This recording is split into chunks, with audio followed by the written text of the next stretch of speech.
Hello and welcome. Thank you for joining me. Tonight we're going to take a little step back in time to medieval England for a gentle winding story about one of the most dramatic moments in history, the Black Death. But don't worry, this isn't a scary tale. It's more like a quiet wander through the past, told slowly and calmly to help you relax and drift off to sleep. We'll explore how people lived, what they believed, and how they tried to make sense of a world that suddenly changed around them. So, get comfortable, let your body rest, your mind slow down, and allow yourself to settle in. There's nothing you need to do. Just listen and let the story carry you. Now, let's begin. The Black Death was one of history's most devastating pandemics. It swept through Europe in the mid-14th century, arriving without warning and leaving a trail of devastation in its wake, ultimately killing around a third of the population. The disease was caused by a bacterium called Yersinia pestis, identified centuries later in 1894 by Alexandra Yersin. It brought with it a range of harrowing symptoms, including swollen lymph nodes, high fever, and severe illness. The consequences were far-reaching: a sharp drop in population, widespread labour shortages, disrupted trade, food scarcities, and dramatic shifts in prices and wages. The story begins in the 1340s, when Yersinia pestis spread via fleas that lived on rats, which frequently travelled as stowaways on merchant ships. The disease is believed to have originated in Central Asia and followed major trade routes such as the Silk Road, eventually reaching the port city of Kaffa in modern-day Crimea. From there, it made its way to Europe by sea. The Black Death arrived in England in June 1348, docking at the port of Melcombe Regis, now Weymouth, Dorset. A ship, expected to bring goods, instead carried the deadly disease. The first known cases were among sailors who had likely caught the illness in France, where the plague had already taken hold. Within weeks, it was spreading inland at a frightening pace. What followed was a period of widespread devastation. After arriving in Melcombe Regis, the Black Death quickly spread across England, becoming one of the most catastrophic events the country had ever faced. The disease moved rapidly, aided by trade networks, overcrowded towns, and poor sanitation. By 1349, it had reached London with full force. The city struggled to cope with the sheer number of deaths. Bodies were interred in mass graves, including designated burial grounds at East and West Smithfield, located outside the city walls. The scale of the crisis was so great that priests were reportedly overwhelmed with the task of administering last rites, many of whom also succumbed to the illness. Entire villages were left deserted, some of which were never reoccupied. Catching the Black Death in the 14th century was nothing short of a nightmare. There were, in fact, two main types of plague, each as terrifying as the other. The more common form was bubonic plague, which spread through fleas that had fed on infected rats. With poor hygiene and waste management, rats were everywhere, in homes, markets and streets. If an infected flea bit a person, the disease could be transmitted. It would begin with fever, chills and fatigue, but symptoms soon escalated. Painful swellings, known as buboes, would appear, typically in the armpits or groin. These were often followed by vomiting and blackened patches of skin. As severe as it was, This form of plague gave a person a roughly 50-50 chance of survival, significantly better than the alternative.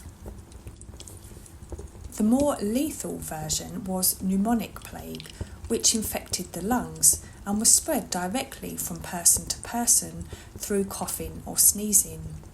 Symptoms included high fever, severe coughing, headaches and difficulty breathing. It progressed rapidly and was almost always fatal. At the time, there were no effective treatments. People tried what they could, but without any real understanding of how disease spread, most efforts were based on guesswork. The concept of germs was still centuries away. Instead, many believed illness stemmed from imbalances in the body's four humours: blood, phlegm, black bile and yellow bile.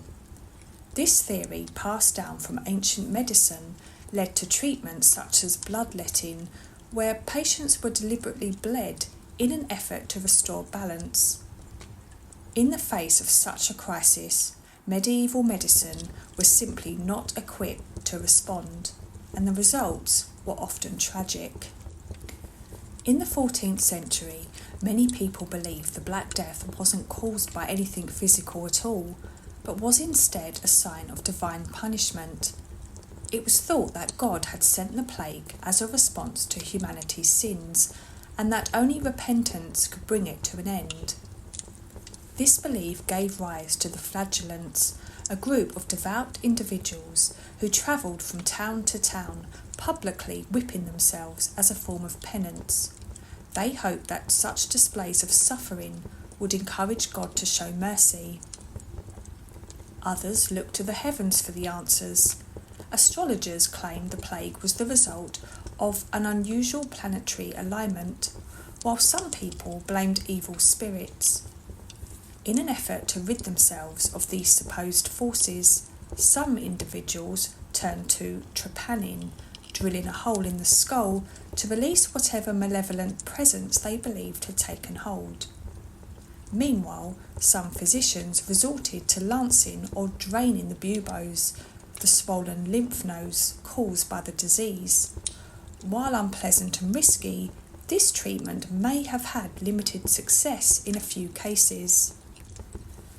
As for avoiding the plague altogether, it was difficult, but not impossible. People who lived in isolated rural areas, far from trade routes or densely populated towns, sometimes escaped infection entirely. But for most, avoiding the Black Death was extremely unlikely. The disease spread quickly and with little warning, and most prevention methods relied more on guesswork than science. Eventually, the plague receded. It didn't end abruptly, but rather faded as outbreaks slowed and people began to rebuild. Some measures taken at the time, although based on incorrect assumptions, did help limit the spread. Authorities introduced fines for dumping waste in the streets, since many believed that foul smells caused disease. While the reasoning was flawed, cleaner streets likely reduced the rat population, and in turn the fleas that spread the plague. The concept of quarantine also emerged during this period. Ships arriving at ports were made to wait offshore for 40 days before disembarking. Infected households were sealed off and marked with a red cross on the door, a stark warning to others to keep their distance. By 1351, the worst of the Black Death in England had passed, not because a cure had been discovered, none existed, but because the disease had claimed so many lives that it simply had fewer people left to infect. It was a tragic and sobering turning point. However, the plague didn't disappear completely. It returned in smaller outbreaks over the following centuries, reappearing every few decades. Though less devastating than the initial wave, these reoccurring episodes served as grim reminders of its enduring presence. By the late 14th century, life slowly began to return to something resembling normal. but it was a changed world. The scale of loss was staggering. Somewhere between a third and a half of England's population had died. The survivors faced a transformed society. With land more readily available and labour in short supply, wages rose, and many peasants began to push for better conditions. This shift laid the foundations for significant social and economic change in the years that followed. In the end, the Black Death was more than just a health crisis. It reshaped the structure of medieval England, with lasting effects on everything from labour and land ownership to class and power.